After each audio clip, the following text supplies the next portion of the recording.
Many people know about the safari in Ramat Gan, Israel, where you can see wild animals from your car.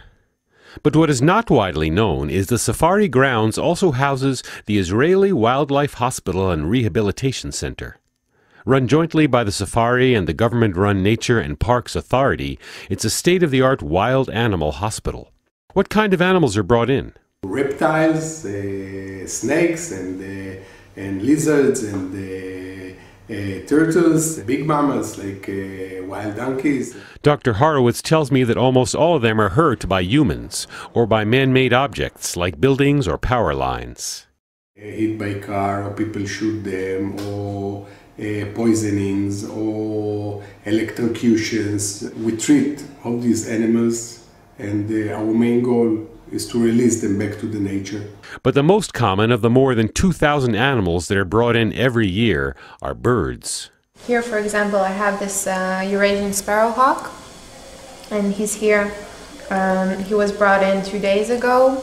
He can't stand. He has some kind of paralysis. In a minute, I'll just check. I think I'm going to cover his head because I don't want him to be stressed. He's easily, birds generally are, and wild animals are stressed very easily. I'm going to check his pulse.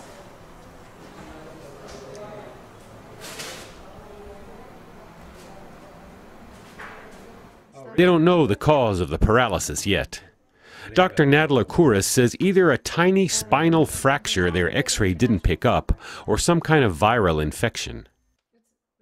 This is a long-term patient, a gull who caught his leg in a net. He has a neurological deficit in this leg because of the injury.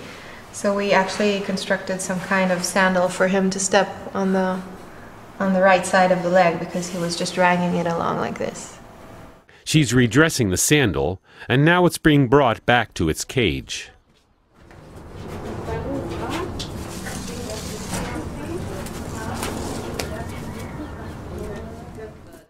The hospital has a small lab where blood or feces samples can be analyzed. And an operating room. The window in the back goes to a future classroom where students will be able to observe surgeries. Here's an iguana. It was actually found in the safari on a road and was hardly moving, quite lethargic and very skinny. So what we did is we fed her for a few days and gave her fluids, and she is going back.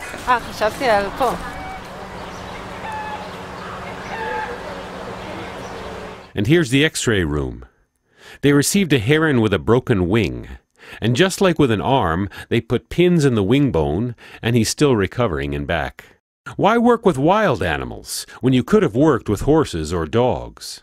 I've always looked at wildlife as the number one place where a vet can really play a significant role. I think as part of the human race, we're responsible for all of the bad things that are happening to wild animals all over the world. And more animals are becoming extinct. This is where I can play a small part in trying to stop that.